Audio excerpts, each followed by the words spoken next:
हकीमुल इस्लाम कारी मोहम्मद तैयब साहब रहमतुल्लाह अलैह फरमाते हैं, जब जलसे की कहीं खबर सुनो तो दावत का इंतजार ना करो, दावत दे तब हम जाएंगे। नबी का जलसा, नबी का बयान, अल्लाह का जिक्र, अल्लाह की तौहीद का बयान, कुरान मजीद की हक्कानियत का बयान, सुभान अल्लाह, कुरान मजीद की हक्कानियत का बयान, बुजुर्गान दीन रहीमहुमुल्लाह तआला अलैहिम अजमईन की करामत का बयान, हज़रत सहाबाए कराम रिज़वानुल्लाहि अलैहिम अजमईन की अज़मत का बयान, कुरान मजीद की तफसीर का बयान, प्यारे नबी सल्लल्लाहु अलैहि वसल्लम की सीरत पाक का बयान, और अल्लाह के बाकायदा कायम किए फ़राइज़ का बयान, अल्लाह की हराम की हुई चीज़ों का बयान, अल्लाह के फ़राइज़ का बयान, नमाज का बयान, रोज़े का बयान, हज बैतुल्लाह का बयान, और बाकायदा अहकाम ज़कात का बयान, वालिदैन के हुकूक का बयान, पड़ोसियों के हुकूक का बयान, और आपसी मोहब्बतों का बयान होगा। इसके लिए दावत का इंतजार, इसके लिए दावत का इंतजार करेंगे। बगैर दावत जाए कीजिए, वलीमे में बगैर दावत ना जाइए। किसी की बेटी का निकाह हो बगैर दावत नहीं, 6 साल के बच्चे को मत ले जाइए, उसने आपको दावत दी है। हमारे यहाँ एक बच्चा लग जाता है, अरे बच्चा है, नहीं, दावत एक फर्द की है। मैं अर्ज़ कर दूं आपसे, क्या मालूम उसके हालात कैसे हों। अपने दोस्त के लिए चले जा रहे हैं, अपने दोस्त के लिए चले जा रहे हैं, उसने जिस रिश्तेदार को बुलाया वो भूखा रह गया, हमारे दोस्त ने खाना खा लिया। जिस रिश्तेदार को उसने बुलाया वो भूखा रहा, उसकी बेइज्जती अलग हुई, उसको तकलीफ अलग पहुंची। इसका खास ख्याल रखें। दीनी जलसे में नहीं, जैसे मस्जिद में नमाज के लिए बाकायदा घर घर दावत देकर नहीं बुलाया जाता, नमाज सब पे फर्ज है। हमारे दीनी भाई, तबलीगी भाई, दावती भाई बाकायदा वो तबलीग की दावत और तबलीग की मेहनत करते हैं, इस बुनियाद पे दरवाजे आते हैं।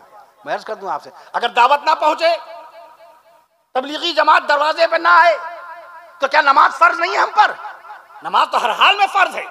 वो उस फर्ज की याद दहानी के लिए आते हैं, वो उस फर्ज को याद दिलाने के लिए आते हैं कि दुकान पे तुम्हारा पूरा वक्त जा रहा है, मुलाजिमत में पूरा वक्त खर्च हो रहा है, ऑफिस में पूरा वक्त दे रहे हैं, दोस्तों के बीच में पूरी तरह गपशप के लिए पूरा वक्त है, भी बच्चों को घुमाने और सैर सपाटे के लिए, दावत वलीमा, बाकायदा खाने के लिए, निकाहों में शिरकत करने के लिए, अकीक़े में, बर्थडे जैसी चीज जो अंग्रेजों ने जारी की थी, अंग्रेजों की तरफ से आई थी बाकायदा तौर पर, इस तरह की मीटिंग और इस तरह की पार्टी, उसमें जाने का वक्त है, अल्लाह के घर में आने का वक्त नहीं है। मस्जिद के मुअज्जिन हमें हय्या अला सलाह का तराना सुना रहा है, मोबाइल पर गजल सराओं की गजलें सुनने का वक्त है, मुशायरे देखने का वक्त है। मस्जिद का मुअज्जिन आवाज लगा रहा है, शाही आवाज, शरई आवाज, कुरानी आवाज। पैगंबर इस्लाम सल्लल्लाहु ताला अलैहि वसल्लम ने जिस आवाज को बुलंद करने का हुक्म दिया, वो आवाज बुलंद कर रहा है, अल्लाहु अकबर, अल्लाहु अकबर, अल्लाह सबसे बड़ा है, अल्लाह सबसे बड़ा है, अल्लाह सबसे बड़ा है, अशहदु अल्ला इलाहा इल्लल्लाह, मैं गवाही देता हूं कि अल्लाह ताला एक है, अशहदु अल्ला इलाहा इल्लल्लाह, अल्लाह के सिवा कोई माबूद नहीं है, अशहदु अन्ना मुहम्मदुर रसूलुल्लाह, मैं गवाही देता हूं कि मोहम्मद मुस्तफा सल्लल्लाहु ताला अलैहि वसल्लम अल्लाह के रसूल हैं। शाही दावत दे रहा है, हम उसकी दावत कबूल नहीं कर रहे हैं, उसकी दावत पे मस्जिद नहीं पहुंचे। अपने घर को पेंट कराने का बड़ा शौक, डेकोरेशन कराने का बड़ा शौक, अल्लाह के घर आकर के अल्लाह के घर की खिदमत का कोई जज्बा नहीं, इमाम की खिदमत करने का कोई जज्बा नहीं। अल इमाम ज़ामिनुन, इमाम तो जमानत देता है, हम सारे नमाजियों की अत्तहियात पूरी हो जाए, हम सारे नमाजी दुरूद शरीफ पढ़ लें, इमाम साहब अत्तहियात ना पढ़ें, किसी एक नमाजी की नमाज नहीं होगी। यह इमाम, किसी एक नमाजी की नमाज नहीं होगी। मैं अर्ज़ कर दूं आपसे, और नमाजियों में से कोई नमाजी अत्तहियात ना पढ़े और इमाम ने अत्तहियात पढ़ ली, तो उस इमाम की बरकत से सारे नमाजियों की नमाजें हो जाएंगी। मैं अर्ज़ कर दूं आपसे, ये इमाम वल मुअज्जिनु मुअतमिनुन, मुअज्जिन अमानतदार है, वो दीन की दावत देता है, बैतुल खला साफ करा रहे हैं, पेशाब खाना साफ करा रहे हैं। हम भी तो इसी महल्ले के बाशिंदे हैं, हम भी तो नमाज पढ़ते हैं मस्जिद में, उसी का हक है, ये उसी का हक है। तौबा तौबा।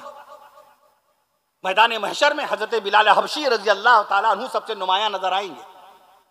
तमाम वो सैयदुल मुअज्जिनीन हैं, मुअज्जिनों के सरदारो इमाम हैं सैयदना हजरत बिलाल हबशी रजी अल्लाह ताला। हदीस शरीफ में मुअज्जिन की गर्दन बड़ी लंबी होगी ताकि सब लोग उसको देख सके। अरे दुनिया में यही 5 वक्त की नमाजों की याद दिलाता था। हम सब लोग घर में बैठे थे लॉकडाउन के जमाने में, मगर ये मुअज्जिन साहब और 2-3 नमाजी मस्जिद में बाकायदा नमाज पढ़ने आते थे। ये मुअज्जिन साहब रमज़ान शरीफ में भी सहरी और इफ्तार के लिए अजान देते थे और बाकायदा तौर पे माह रमज़ान के अलावा पूरे साल भर, साल में 1825 वक्त की नमाजें होती हैं। 1825 वक्त की नमाजों में से किसी एक नमाज की भी अजान इन्होंने छोड़ी नहीं है। उसका भी तो दिल चाहता है वलीमे में जाने का, अकीक़े में जाने का, रात थोड़ा सैर व तफरी करने का। मुअज्जिन को हर हाल में पहुंचना है। मस्जिद की कभी झाड़ू लगा दिया करें। हमने एक बयान में अर्ज किया था, हदीस शरीफ में है, दुनिया में अहलिया का महर होता है, बीवी का महर होता है, जन्नत की हूरों का भी महर है। जन्नत की हूरों का महर है। जब पूछा गया महर क्या है तो हदीस शरीफ में इसका जवाब दर्ज है, मस्जिद में जो आदमी झाड़ू लगाए और मस्जिद का कूड़ा करकट उठा के बाहर फेंके, यही कूड़ा करकट साफ करके बाहर फेंकना जन्नत की हूरों का महर है। हमने कभी अपनी जन्नत की हूरों का महर अदा किया? नहीं। यह हक तो खाली मुअज्जिन साहब का है, इमाम साहब करें, खादिम करे। अरे खादिम बेशक खादिम करेगा, कभी हम भी तो कर लें। हमें महर नहीं अदा करना है। मैं अर्ज कर दूं आपसे, हमें अर्ज कर रहा था, किताबों से रिश्ता टूट गया। जब किताबों से रिश्ता टूट गया तो मालूमात ही बंद हो गई। बहुत सारी बातें इसके अंदर गूगल पे हैं, लेकिन वो सही नहीं होती। जिसके जो समझ में आता है पोस्ट कर देता है बगैर तहकीक के, बगैर तफ्तीश के। अब एक साहब ने इस पर डाल दिया था कि अजान में 1760 अल्फाज होते हैं, 1760 हरूफ होते हैं। हमारे पास भी आया, मैंने अर्ज किया, उन्होंने कभी अजान के हरूफ गिने ही नहीं। अगर गिने होते तो कभी वो ऐसी बात इस पे ना भेजते।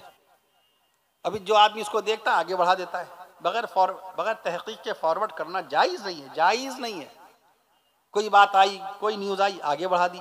जब तक मालूम ना कर लें दुरुस्त है, ये सही है, आलिम साहब ने ऐसा फरमाया भी कि नहीं, मुफ्ती साहब ने ऐसा फतवा दिया भी कि नहीं दिया, ये बात सच्ची हो भी सकती है कि नहीं हो सकती है, बगैर तहकीक के हम इसको बुनियाद समझ रहे हैं। ये दारुल इफ्ता नहीं है, मोबाइल दारुल क़ज़ा का नाम नहीं है कि इस पर शरई फैसले हम तलाश करें। ये दारुल इफ्ता नहीं है कि मुफ्ती बैठ के फतवा दे रहा है। वो दारुल इफ्ता है, जाइए मदरसे के अंदर और जाके मुफ्ती इस्लाम के चेहरे की जियारत कीजिए, उलमाए कराम से बहुत खुलूस और मोहब्बत से अदब से मुसाफा कीजिए और उनसे अदब के साथ मसला दरियाफ्त कीजिए। बहस कर दूं आपसे, तफसीर कुरान कितनी है? सब किताबें छूट गई। अल्लामा अनवर शाह रहमतुल्लाह अलैह के ज़माने में कुरान मजीद की तफसीरों की तादाद 2.5 लाख हो चुकी थी। कितनी? 2.5 लाख। आज तफसीर कुरान की तादाद कितनी है? सुभान अल्लाह कहिएगा। आज पूरी दुनिया में कुरान मजीद की तफसीर समझ रहे हैं। मुफ्ती मोहम्मद शफी रहमतुल्लाह अलैह ने तफसीर लिखी, मौलाना अशरफ अली थानवी रहमतुल्लाह अलैह ने बयानुल कुरान के नाम से तफसीर लिखी, मुफ्ती मोहम्मद शफी रहमतुल्लाह ताला अलैह ने जो तफसीर लिखी उसका नाम है मारिफुल कुरान, अल्लामा अब्दुल माजिद दरियाबादी रहमतुल्लाह ताला अलैह ने तफसीर लिखी, उसका नाम है तफसीर माजिदी। अल्लामा आलूसी रहमतुल्लाह अलैह ने लिखी तफसीर का नाम है रूहुल मानी, तफसीर मदारिक, तफसीर निसाई, तफसीर खाजिन, तफसीर बैदावी, तफसीर राजी, तफसीर इब्ने कसीर। 3 लाख तफसीरें हो चुकी इस वक्त तक। सुभान अल्लाह कह दीजिए।